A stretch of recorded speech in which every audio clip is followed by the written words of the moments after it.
Eu acho que uma pessoa adulta não tem que ser internada assim, contra a vontade e tal, mas e assim, uma criança, uma pessoa assim, que não tem esse poder de escolha tão definido assim. Eu acho que esse por um lado é um mito também, achar que não existe uma escolha, né? Acho que assim, a gente pode pensar que a escolha é conflituosa, como é pra gente em vários níveis diferentes.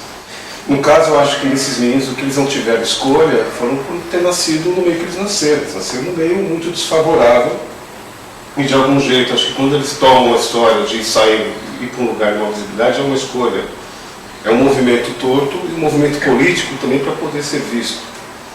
A experiência prática, para te dizer, que não é só uma questão teórica, é que com esses meninos, você respeitando o processo deles, você consegue fazer um caminho com eles interessante.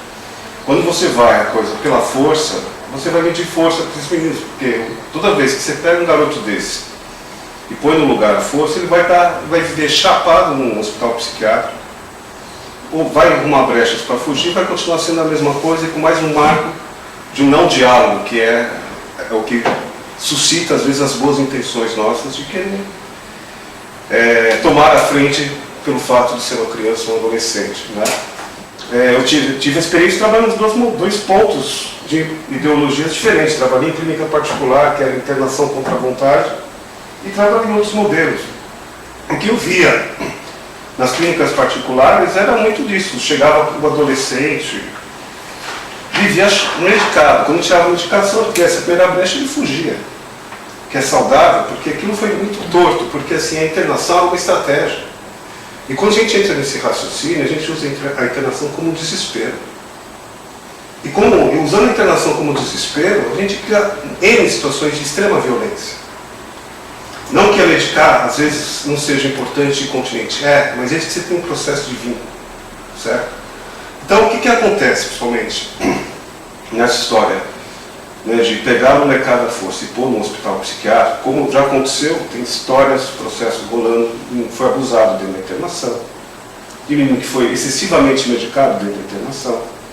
Ou seja, se você começa a abrir o leque de violências, é muito maior do que a situação comparada ao que estava ali. E no caso da droga, acho que tem uma coisa além disso, que acho que isso para mim é altamente perturbador, que é essa coisa que a dependência de droga é só uma doença. Eu acho que isso tem consequências tão grandes da não autonomia e da não possibilidade da pessoa poder dialogar com essa questão de buscar caminhos diferentes. Eu acho que a questão da doença, você tira a possibilidade do sujeito.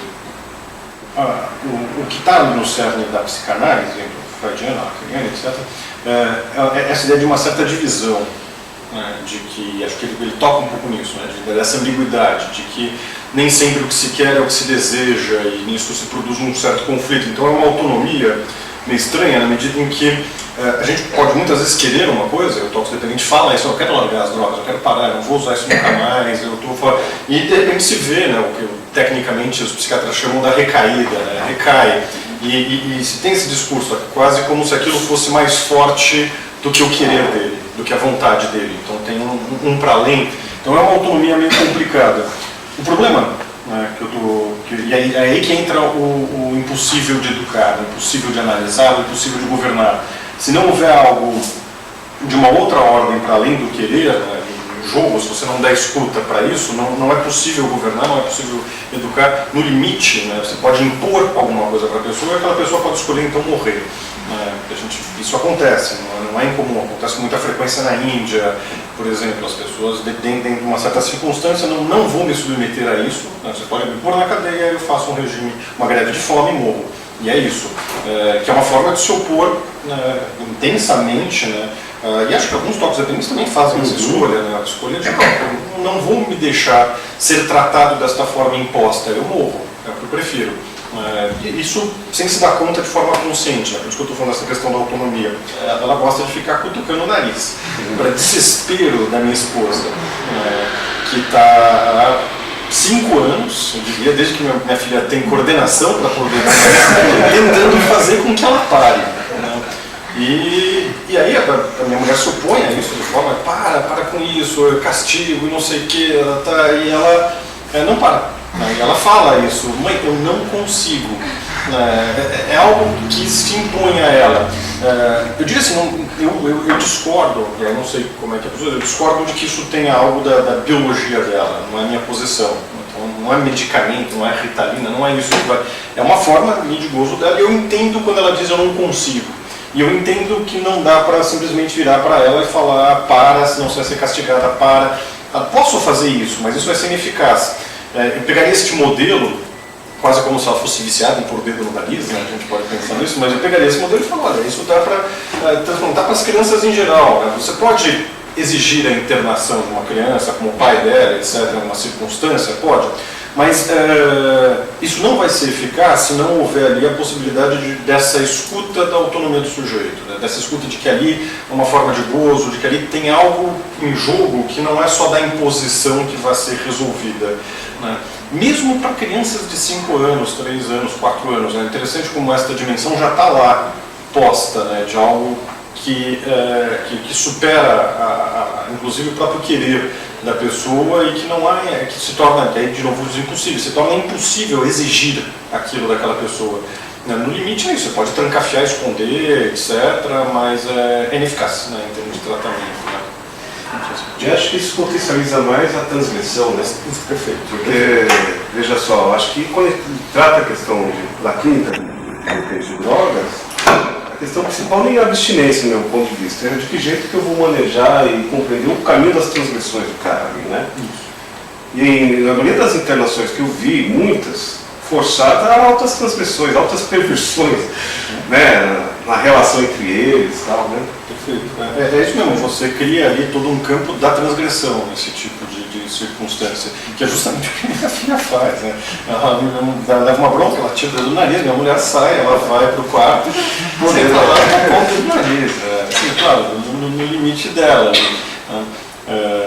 Mas no caso da toxicodependência isso se torna, eu lembro na clínica que eu trabalhava, que uma hora tinha todo um esquema de tráfico de drogas dentro da clínica, com seguranças da clínica, e que uma hora a equipe descobriu isso e foi todo um escândalo, como assim, né, etc. Porque as pessoas estavam lá em geral muito ricas, falaram, olha, eu te pago 5 vezes o seu salário para você trazer a droga para mim. Né? E criava um esquema ali de tráfico interno dentro da clínica de tratamento. Né? Perfeito, o que acaba acontecendo é isso. Outra posição é você dar escuta a isso, em vez de falar, olha, eu vou me opor a isso e vou te reformatar para que você passe a parar de usar drogas. Não, vamos ver o que é isso, né? De que se trata esse uso de drogas, né? E é aquilo, né? No limite você não vai, eu não sei como é que é para você, mas eu sempre penso isso. Tomar como objetivo do tratamento parar de usar a droga é um erro, não vai funcionar. Não é nem, é isso, é uma posição quase empírica, não dá certo, não funciona. Acho que isso predispõe uma ideia de doença e uma ideia de cura, né? E aí, graças a você comentou, fiquei curioso na coisa da redução de danos, porque na cronometria eu entrevistei gestores e profissionais de CAPS-AD e eu lembro de uma assistente social do CAPS-AD que me dizia assim, para mim o primeiro passo para o tratamento aqui, daquele que chega, é ele aceitar que ele está doente. Uhum. E aí ela falou, não, porque é muito difícil, eles não aceitam que eles precisam. Então. E aí eu fiquei pensando, bom, tem algo de sujeição muito forte aí, né? Que é assim, olha, a partir do momento, a partir daqui, enfim, e é interessante porque, como você comentou, né, a coisa da manipulação química, é uma doença que abalaria a sua capacidade de discernimento, né? E aí tem um pouco essa ideia do quanto a substância mexe com a percepção e aí você não tem uma razão no lugar para tomar uma decisão.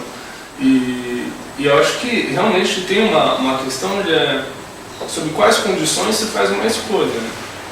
E há uma proposta analítica de se responsabilizar também pelas escolhas que você fez sem perceber, né, que fez. Uma questão de ter uma operação inconsciente em jogo naquilo. E aí eu penso, o que eu posso propor para satisfazê-lo além do crack? o que te faz bem além disso? Isso te faz bem, mas posso te dar algo além disso para te fazer tão bem quanto faz o prato? Não é? Talvez seja essa a proposta, talvez seja essa a pergunta que eu precise fazer. Porque não é só o usuário que está ali que eu preciso cuidar. Né? Tem todo um contexto. Talvez todas essas propostas que sejam colocadas para ele o faça se sentir culpado. Eu preciso resgatar aquele ser de que ele não é culpado. Ele busca um prazer, assim como eu busco um prazer por tomar um café. Eu não me sinto culpada porque eu tomo um café.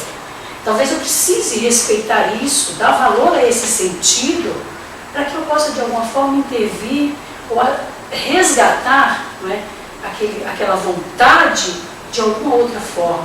Né? Mostrar para ele que tem outra forma dele buscar prazer, dele se satisfazer intensamente além do crack. Né?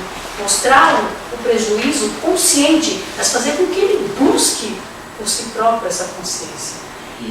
Você diz assim, o que a gente pode oferecer, né, que seja tão extasiante quanto qualquer droga. Aí tem um problema, né, porque o combate às drogas, entre aspas, né, não é bem um combate, se trata de outra coisa, ou seja, a forma da gente se posicionar, melhor do que o combate, a forma da gente se posicionar em relação às drogas, ela implica, eu diria, uma certa posição de suspensão de saber que aquilo seja eficaz. Ou seja, eu não sei, acho que ele diz do encontro, da escuta, eu não sei, né, o que pode ser oferecido.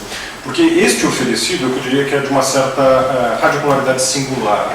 Né? Pode haver uma outra coisa que substitua? Pode, mas ela é completamente pessoal. E pode não haver, pode haver a escolha de permanecer nas drogas. Então, você falou de culpa, né? Desculpa, de tirar a pecha de culpado pelo que faz.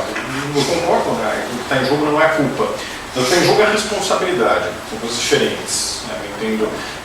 Ele pode não ser culpado exatamente pelo que faz, não está tendo um jogo de culpa, mas ele é responsável, e responsável pela sua escolha, como ele falou, mesmo que ele não se dê conta de que é uma escolha consciente.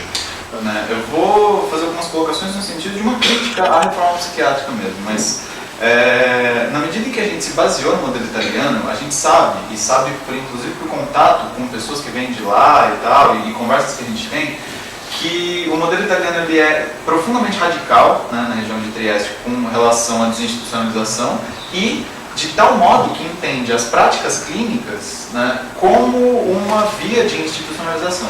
E, portanto, existe uma espécie de estereotipia, enfim, existe um preconceito contra psicólogo, por exemplo. Só que contra psiquiatra não. Né? E o que eu acho impressionante é que hoje, né, a gente vai levando a formação aí, a gente vai vendo como se formam os médicos, e a formação dos psiquiatras, ela é cada vez mais voltada para que o único instrumento terapêutico que eles tenham é a medicação. Né? E aí eu me lembro do quanto isso fica evidente o tempo inteiro, a questão das drogas e do gozo nas drogas, e isso é deixado de lado profundamente. Então, assim, na experiência em São Bernardo, eu trabalhava lá com o Carlos, a gente tinha uma legião de mulheres entre os seus 50 e 70 anos que faziam uso de benzodiazepina, né? E que estavam dependentes do benzodiazepina ou de um antidepressivo. E aí elas vêm para a UBS desesperadas atrás da receita, quase com um craving, né? Quase uma fissura de antidepressivo, etc. E o interessante é quando você vai acompanhar o uso que essa pessoa faz do medicamento, que é uma droga psicotrópica, a gente sabe, né, que os primeiros 14 a 20 dias de uso, eles têm efeitos colaterais do remédio chapa.